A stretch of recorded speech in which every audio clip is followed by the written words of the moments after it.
추수감사절을 맞이했습니다. 저는 감사절을 준비하다가 감사절의 말씀을 준비하는데 성령님이 저에게 갑자기 물어오셨습니다. 너는 성도들에게 감사합시다. 감사하는 삶을 삽시다. 그렇게 말씀을 준비하고 있는데 너의 감사는 어떠하냐? 너는 정말 감사하고 감사하는 삶을 살고 있느냐? 저에게 이렇게 물어오셨습니다. 그리하여 과거의 감사와 또 지금의 감사는 어떻게 변해왔을까? 감사의 흔적을 하나씩 찾아보았습니다. 그런데 과거의 기록들이 별로 남겨져 있지 않더라고요. 겨우 찾은 것 중에 하나가 만 11년 전인 2005년도에 수첩을 먼지가 묻어있는 수첩을 찾았습니다. 이렇게 1년 365일 한 해 행적을 기록해 두었는데 아무리 뒤지고 뒤져도 감사가 기록된 곳이 딱 한 군데뿐이었습니다. 1년 365일 그 많은 날 가운데 나의 손으로 직접 감사의 제목을 기록한 것이 한 가지. 2005년도 4월 달이었습니다. 기도 동산을 개원하게 하시니 감사합니다. 당시에 한 성도님이 땅을 무상으로 제공하셨습니다. 그 땅에다가 제가 책임을 맡아서 오랜 시간 준비를 해서 여러 내빈들을 모시고 축하 예배를 드렸습니다. 그런데 감사는 한 줄기 뿐이었다는 것이죠. 돌이켜보니까 얼마나 감사한 일이 많았던가. 무엇보다도 자신의 땅을 아낌없이 내어주신 성도님께 감사하고, 도움을 주셨던, 여러 법적인 도움을 주셨던 장로님들께 감사하고, 또 응원해 주었던 동료, 교육자들에게도 감사하고, 무엇보다도 이 모든 과정을 하나하나 인도해 주신 하나님께 감사하고, 감사할 일은 한두 가지가 아니었습니다. 그런데 저의 감사는 한 줄로 너무도 인색하고 너무도 빈약한 감사였습니다. 그런데 한 가지 위안이 있습니다. 저의 삶의 감사가 그때 그 당시보다는 조금씩 자라나고 있고 성장하고 있습니다. 감사는 점점 자라나고 있고 감사하는 마음을 더 가지기 위해서 간절하게 노력하고 있습니다. 저의 삶에 이 감사가 조금씩 자라나면서 저의 삶이 저도 모르게 조금씩 풍성해졌고 점점 밝은 모습으로 인도해 주셨습니다. 오늘의 시편의 118편, 이 감사의 시편은 이 과거의 고난을 통과했던 이스라엘 사람들이 하나님의 집에 예배하러 올라가면서 지난날 그들의 고난을 이겨내게 하신 은혜를 기억했습니다. 그들의 입을 열어 그들은 감사가 점점 자라났고 그들의 감사는 점점 깊어졌습니다. 그리하여 점점 풍성한 은혜가 찾아왔으며 그들은 광활한 땅 위에 높이 세움받은 그 은혜를 하나님께 찬양했던 것입니다. 2016년에 이 감사절을 보내고 있습니다. 저와 여러분의 감사가 가면 갈수록 점점 자라나시고 가면 갈수록 점점 깊어지심으로 말미암아 크고 광활한 땅 위에 우뚝 세워주시고 풍성한 은혜로 차고 넘쳐나시기를 주님의 이름으로 축원합니다. 우리의 삶을 풍성한 감사로 점점 광활한 땅으로 인도함 받는 사람들은 어떤 사람들입니까? 우리 첫 번째 1절에 있는 말씀입니다. 함께 읽어봅시다. 시작. 여호와께 감사하라. 그는 선하시며 그의 인자하심이 영원하미로다. 아멘. 유대인들은 6월절에 막바지가 되면 이 시편을 불렀습니다. 이 118편을 부르면서 먼저 1절, 2절, 3절까지는 회중 중에 한 사람이 선창을 했다고 합니다. 여호와께 감사하라. 그는 선하시며 그의 인자하심이 영원하미로다. 이제 이스라엘은 말하기를 그의 인자하심이 영원하다 할지로다. 이제 아론의 집은 말하기를 그의 인자하심이 영원하다 할지로다. 이스라엘 백성들에게 감사의 노래를 선포할 것을 초청했습니다. 그 다음에는 제사장들, 먼저 택함받은 그들로 하여금 감사의 노래를 부르도록 선창을 했습니다. 자, 이 말을 듣고 4절에서 많은 회중들이 마음을 모아서 합창으로 불렀던 노래가 4절이었습니다. 우리 4절을 같이 읽어봅시다. 시작. 이제 여호와를 경외하는 자는 말하기를 그의 인자하심이 영원하다 할지로다. 아멘. 이런 감사를 누구한테 먼저 초청했습니까? 먼저 택함받은 이스라엘 백성들에게 감사로 초청했습니다. 먼저 부름받은 사명자들인 제사장들로 감사의 자리로 초청했습니다. 그런데 그들의 감사가 어디까지 점점 퍼져갔습니까? 4절에 보니까 여호와를 경외하는 자, 이 여호와를 경외하는 사람들은 바로 이스라엘 사람이 아닌 이방 민족을 말합니다. 하나님을 모르고 우상을 숭배하고 죄 가운데 살던 그들로 하여금 그들의 입에도 하나님을 믿고 경외하며 하나님을 찬양하도록 그들을 초청했던 것입니다. 여러분, 여기서 감사의 특징을 발견할 수가 있습니다. 감사는 점점 퍼져가는 것입니다. 이스라엘이 감사하고 제사장들이 감사하면 하나님을 모르던 그들의 입에도 감사가 전파되고 선포되도록 그들을 초청했던 것입니다. 오늘 저와 여러분의 감사가 넘쳐나시고 우리의 감사가 점점 확장되어 나아가야 할 줄로 믿습니다. 내가 먼저 감사하기 시작하면요, 우리 아들, 딸들이 언젠가는 감사가 나옵니다. 우리 아이들의 입에 감사가 회복이 되면 아이들의 친구들의 입에도 감사는 회복이 되는 것입니다. 원망이 점점 커져가듯이, 불평도 점점 커져가듯이 감사도 점점 커져가고 점점 확장되어 나가는 것입니다. 우리의 감사가 점점 확장되고 자라나고 선포되어야 할 줄로 믿습니다. 자, 그런데 이 감사에서 가장 중요한 것이 무엇입니까? 1절에 보니까 누구에게 감사해야 될까요? 여호와께 감사하라. 감사의 대상은 예수 그리스도 하나님 한 분뿐이십니다. 하나님은 선하시고 인자하신 하나님이십니다. 변함없는 사랑의 하나님이시고 지금도 우리를 지켜주시고 우리에게 모든 것을 주신 분이 하나님이시기 때문에 하나님께 감사하는 것입니다. 자, 그렇다면 감사의 시간은 또 언제입니까? 2절에 보니까 이제 감사하라. 3절에 봐도 이제 감사하라. 4절에도 이제라는 말이 나오죠. 여러분, 감사는 지금 이제 바로 여기서 감사를 결단하시기 바랍니다. 지금 감사할 수 있는 사람은요, 내일도 감사할 수 있습니다. 상황이 바뀌어도 감사할 수 있습니다. 그러나 지금 감사하지 아니한다면 상황이 바뀌고 환경이 바뀌고 조건이 바뀐다 할지라도, 내일이 된다 할지라도 우리의 입에 감사를 기약할 수는 없습니다. 아무리 힘들지만, 아무리 어렵지만 지금 입을 열어 감사하시기 바랍니다. 선하시고 인자하신 하나님께 감사의 말을 고백하시고 감사의 시를 노래하시며 감사의 기도를 함께 드리시기를 원합니다. 평생 시각장애인으로 살았던 미국의 헬렌 켈러를 여러분은 모두 다 한 번쯤은 들어보았을 것입니다. 만일 3일 동안만 볼 수 있다면 자신의 글에서 이렇게 이야기했습니다. 내가 만약 세상을 살면서 유일한 소망이 한 가지가 있다면 죽기 전에 3일 동안 눈을 뜨고 세상을 보는 것입니다. 내가 만약 볼 수만 있다면 나의 눈을 뜨는 첫째 날 나를 가르쳐 주신 설리반 선생님을 찾아가 선생님의 인자한 얼굴을 몇 시간이고 물끄러미 쳐다보며 그의 모습을 마음 깊이 간직할 것입니다. 그 다음 친구들을 찾아가서 산으로 들로 산책을 떠나겠습니다. 바람에 나풀나풀거리는 아름다운 나무 잎사귀들, 들에 피어있는 예쁜 꽃들, 석양에 빛나는 아름다운 노을을 보고 싶습니다. 둘째 날 이른 새벽에 먼동이 트는 웅장한 장면을 보며 메트로폴리탄의 박물관과 미술관과 밤하늘의 보석 같은 별들을 보고 싶습니다.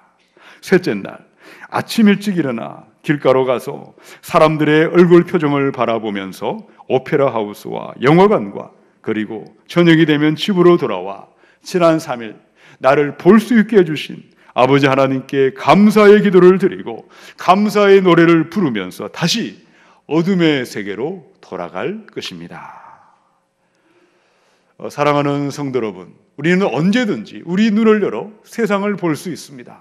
하늘을 볼 수가 있고 밤하늘의 별을 볼 수가 있고 태양과 노을과 떨어지는 나뭇잎들을 언제든지 우리 눈으로 매일매일 볼 수가 있습니다. 우리가 매일 누리고 있는 일상의 평범한 것들, 너무도 당연하게 여기고 있는 것들을 여기서부터 우리의 감사는 시작이 되는 것입니다.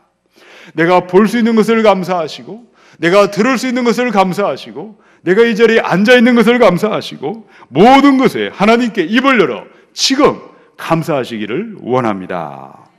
데살로니가전서 5장의 18절이죠.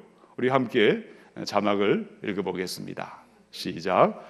범사에 감사하라. 이것이 그리스도 예수 안에서 너희를 향하신 하나님의 뜻이니라. 아멘. 여러분, 범사에 감사는 어떻게 하는 것일까요? 돈이 생기면 감사하겠습니다. 대학에 들어가면 감사하겠습니다. 승진하게 되면 감사하겠습니다. 사업이 풀리면 그때 감사하겠습니다. 이것은 조건부 감사입니다. 무엇 때문에 하는 감사는 다르게 말하면 무슨 말입니까? 돈이 생기지 아니하면 감사할 수가 없습니다. 합격하지 아니하면 감사할 수가 없습니다. 승진하지 아니하면 감사할 수가 없습니다. 그렇게 믿고 그렇게 살기로 선택하고 그렇게 걸어가는 것입니다. 그러나 진정한 감사는 범사의 모든 일에 감사하는 것입니다. 무화과 나무가 무성치 못할지라도, 포도나무에 열매가 없을지라도, 감람나무에 소출이 없을지라도 하나님 때문에 감사하는 것입니다. 밭에는 먹을 것이 없고 우리에는 양이 없고 외양간에는 소가 없을지라도 나를 사랑하시고 나를 지켜주시고 나를 붙들어 주시는 예수 그리스도 한 분으로 말미암아 감사를 선포하는 사람들이, 범사에 감사하는 사람들이요, 그들로 말미암아 그들의 삶이 위대한 열방 가운데 광활한 땅에 세움받게 될 줄로 믿습니다. 입을 열어 우리 지금 살아계신 예수 그리스도 우리 주님께 감사함으로 말미암아 광활한 땅 위에 세움받으시기를 우리 주님의 이름으로 축원합니다. 풍성한 감사로 넓고 광대한 땅에 세움받는 사람들은 어떤 사람들입니까? 우리 두 번째 5절을 같이 읽겠습니다. 시작. 내가 고통 중에 여호와께 부르짖었더니 응답하시고 나를 넓은 곳에 세우셨도다. 아멘. 전통적으로 칼빈을 비롯해서 많은 학자들은 이 시편의 118편은 아마도 다윗의 시편이라고 해석을 했습니다. 여러분, 다윗의 삶은 끊임없는 환난과 고난의 연속이었습니다. 기가 막힐 웅덩이에 빠졌고 깊은 수렁에서 탄식하며 부르짖어 기도했습니다. 하나님은 다윗의 탄식을 들으셨고 그 기도에 응답하셔서 광활한 땅 위에 세우셨습니다. 이 광활한 땅, 바로 지금은 넓은 땅으로 되어 있지만 예전에 개역 성경에는 광활한 땅으로, 그리고 이 말의 원래 뜻은 한정없이 끝이 없이 넓은 최고의 자리에 세워주셨습니다. 자, 5절을 보시기 바랍니다. 내가 고통 중에 부르짖었더니, 이 고통이라는 말의 뜻은 좁은 골짜기를 말합니다. 사망의 엄침한 골짜기에서 다윗은 어떠했습니까? 여호와께 부르짖었더니, 다윗은 사울의 칼날을 피해서 만 13년의 세월, 길게는 만 20년의 세월을 도망자로 살았습니다. 캄캄한 아둘람 동굴에서 살았습니다. 마온 황무지에 숨어서 지냈습니다. 나중에는 또 어떻게 되었습니까? 다윗이 죽인 사람이 골리앗이었죠. 이 골리앗은 블레셋의 장수였습니다. 이스라엘 땅에 도무지 자기 몸을 숨길 데가 없어서 어디로 도망을 갔을까요? 자기가 죽였던 블레셋 땅까지 도망을 쳤습니다. 당시 블레셋의 신하들이 다윗을 죽여야 된다고 다윗을 공격하며 대적했을 때, 여러분, 다윗의 모습을 어떻게 기록하고 있습니까? 사무엘상의 21장 11절에서 14절입니다. 아기스의 신하들이 아기스에게 말하되 이는 그 땅의 왕 다윗이 아니니까 무리가 춤추며 이 사람의 일을 노래하여 이르되 사울이 죽인 자는 천천히요 다윗은 만만이로다 하지 아니하였나이까 한지라. 다윗이 이 말을 그의 마음에 두고 가드왕 아기스를 심히 두려워하여 그들 앞에서 그의 행동을 변하여 미친 채 하고 대문짝에 그적거리며 침을 수염에 흘리며 아기스가 그의 신하들에게 이르되 너희도 보거니와 이 사람이 미치광이로다. 어찌하여 그를 내게로 데려왔느냐. 여러분, 다윗은 처음에 온전하게 하나님만을 붙들고 하나님만을 의지하지 못했습니다. 물론 열심히 기도했을 것입니다. 그런데 현실은 어떠했습니까? 매일매일 수천 명의 병사들이 다윗을 이잡듯이 뒤지고 다녔습니다. 기도하면서도 여전히 사람을 바라보고 기도하면서도 여전히 세상을 기웃기웃거렸습니다. 나중에는 블레셋 땅까지 도망을 쳐서 목숨을 구걸했습니다. 그러나 모든 고난을 지나가며 모든 시련이 지나가는 가운데 다윗의 믿음이 어떻게 변해갔습니까? 처음에는 사람을 찾아갔습니다. 처음에는 누가 나를 도와줄까?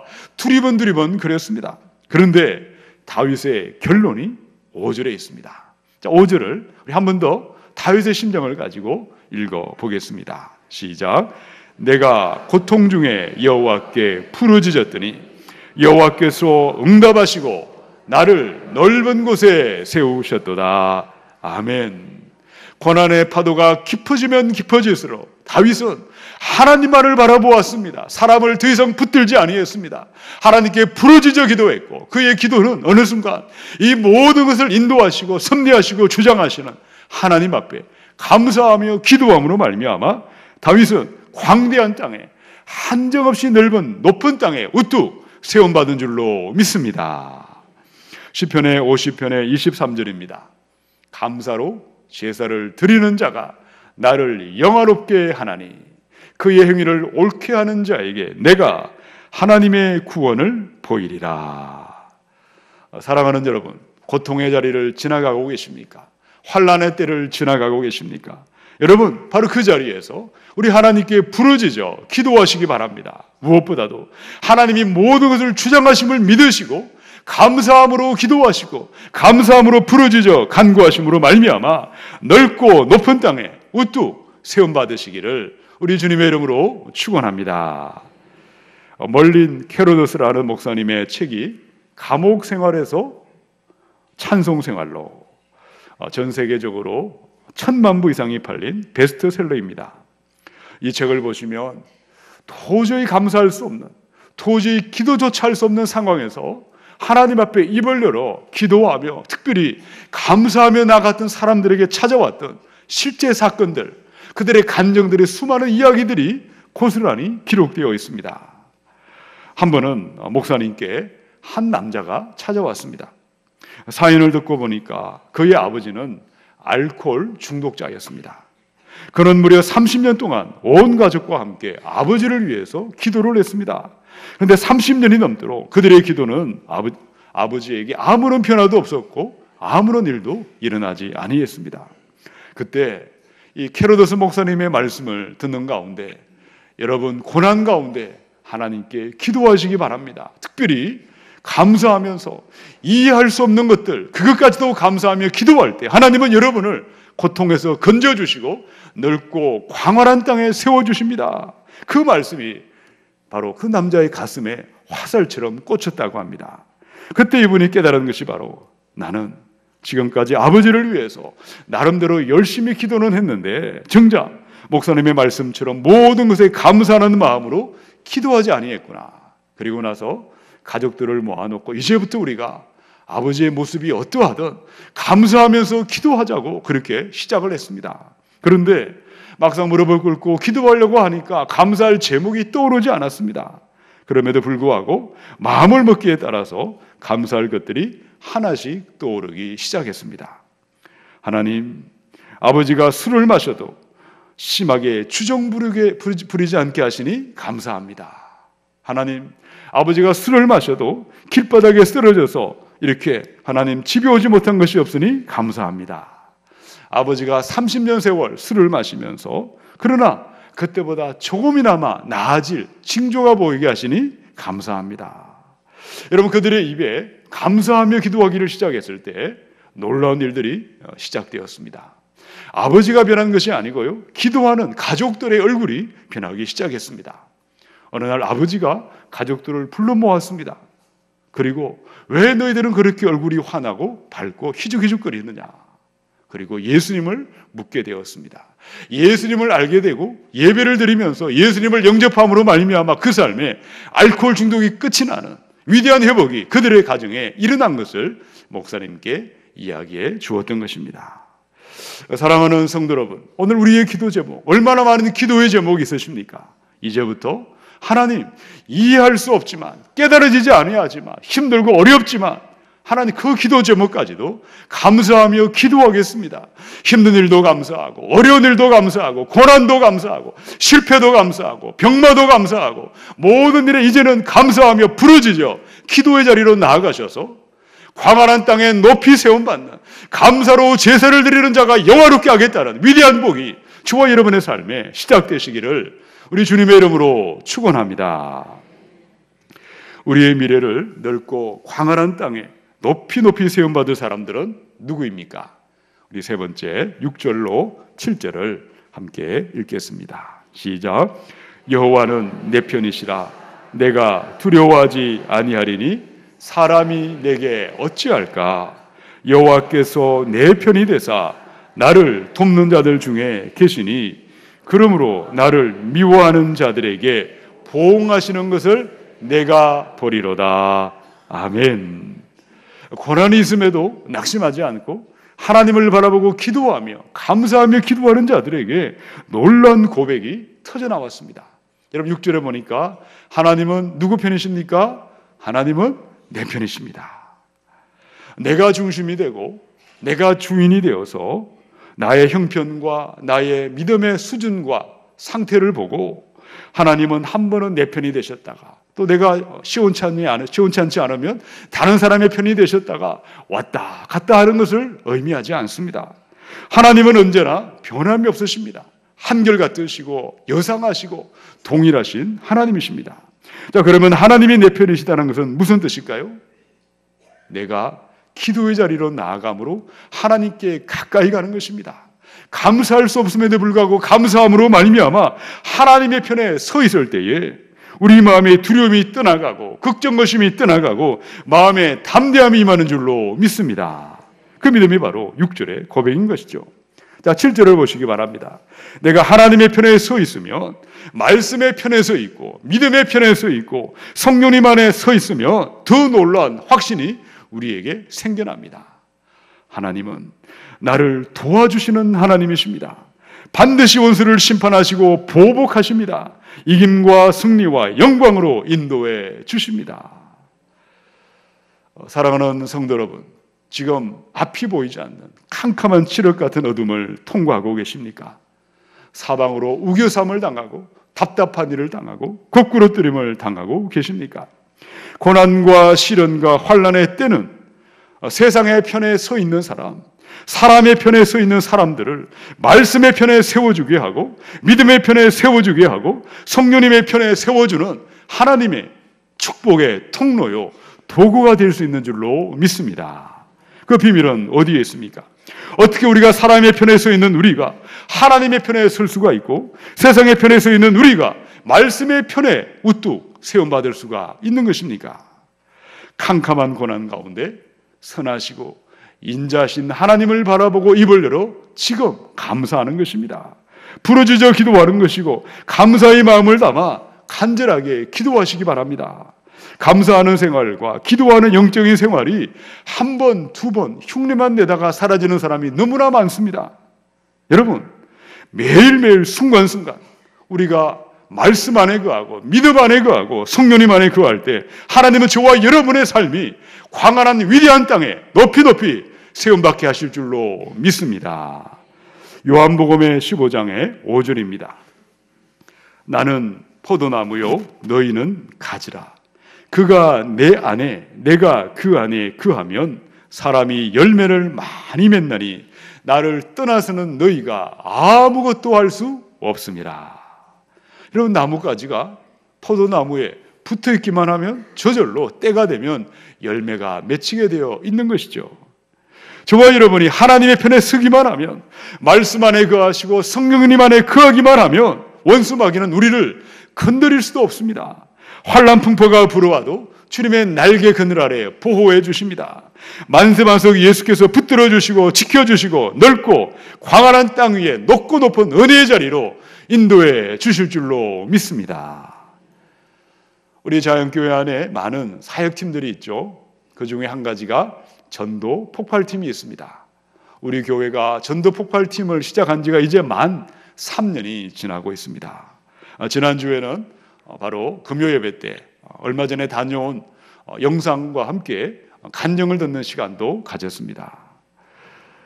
그런데 훈련받으시는 성도님들을 만나 이야기를 들어보니까 서로가 상대방의 얼굴을 보면서 깜짝깜짝 놀라신다고 합니다. 엄청난 로또 복권이 당첨된 것이 아닙니다. 무슨 대단한 일확천금이 생긴 것이 아니었습니다. 자기들도 모르게 훈련을 받으면서 상대방의 표정을 보면서 자기 표정을 보면서 마치 표정이 환하게 밝아졌습니다. 천사의 모습처럼 변해가는 모습을 보며 서로가 놀라워하고 있습니다. 예전에 몰랐던 영적인 기쁨을 누리고 있고 성령 충만한 그 모습이 우리의 마음에 기쁨이 있고 서로가 서로를 놀랍도록 바라보고 있는 것입니다. 그분들을 만나서 이야기를 들어보면 훈련받기 전이나 훈련받고 있는 지금이나 별로 상황이나 현실이나 형편이 바뀐 것은 별로 없습니다. 그때나 지금이나 동일하게 힘들고 동일하게 많은 문제들은 여전히 남아 있습니다. 그런데 왜 그 얼굴의 표정이 점점 밝아지고 있을까요? 왜 그들의 얼굴이 천사의 모습처럼 변해가고 있는 것입니까? 6절로 7절에 그 답이 있습니다. 우리 한 번 더 같이 6절로 7절을 읽어봅시다. 시작. 여호와는 내 편이시라. 내가 두려워하지 아니하리니 사람이 내게 어찌할까? 여호와께서 내 편이 되사 나를 돕는 자들 중에 계시니 그러므로 나를 미워하는 자들에게 보응하시는 것을 내가 보리로다. 여러분, 상황은 바뀌지 않았습니다. 현실은 여전히 그 모습 그대로입니다. 그런데 어떠합니까? 내가 세상의 편에 서지 않겠습니다. 어둠의 편에 더 이상 서지 않겠습니다. 점점 하나님의 편에 서겠습니다. 한 영혼을 품고 한 영혼을 사랑하는 그 마음을 가지고 사람을 살리는 일, 생명 살리는 일, 주님의 편에 서면 설수록 그들의 마음이 어떻게 변해왔습니까? 나의 삶을 바라보고 우리 자녀를 바라보고 교회를 바라보고 세상을 바라보는 영적인 자세가 바뀌고 영적인 태도가 바뀌고 있는 것입니다. 얼굴이 바뀌며 표정이 바뀌며 가면 갈수록 점점 크고 광활한 땅 위에 높이 높이 세움받는 은혜가 예비되어 있는 줄로 믿습니다. 사랑하는 성도 여러분, 어느덧 2016년이 40일 정도 남겨두고 있습니다. 지난 한 해 우리의 삶은 어느 편에 서 계셨습니까? 세상의 편에 서지 아니하리라. 이제는 날마다 말씀과 주님과 성령의 편에 서서 하나님을 따라가는 이 거룩한 헌신의 결단이 우리의 삶이 되셔서 우리의 입술에 더 풍성한 감사가 넘쳐나시고 크고 광활한 땅 위에 높이 높이 세움받으시기를 우리 주님의 이름으로 축원합니다. 우리 마태복음의 25장 29절을 읽고 말씀을 마치겠습니다. 같이 읽어봅시다. 시작. 무릇 있는 자는 받아 풍족하게 되고 없는 자는 그 있는 것까지 빼앗기리라. 아멘. 영적인 법칙입니다. 감사의 법칙입니다. 감사는 모이고 모여 더 큰 감사가 되고 더 풍족하게 되고 우리의 삶을 크고 광활한 땅 위에 세워주십니다. 불평도 마찬가지입니다. 불평도 모이고 모여 더 큰 불평이 되고 우리의 인생을 멸망과 심판으로 끌어내리는 것입니다. 아무리 힘들지만 아무리 어렵지만 선하시고 인자하신 하나님을 기억하시고 입을 열어 지금 여러분의 자리에서 감사의 삶을 결단하시기 바랍니다. 이해할 수 없는 고난과 환난의 그 한복판에서도 고난을 허락하시고 환난을 지나가게 하신 하나님의 주권을 인정하시고 부르짖어 기도할 뿐 아니라 그것까지도 감사하며 기도하시기 바랍니다. 내가 하나님의 편에 서겠습니다. 날마다 성령님 안에 거하시고 하나님 편에 거하심으로 말미암아 넓고 광활한 땅 위에 세움 받으시는 저와 여러분이 되시기를 우리 주님의 이름으로 축원합니다.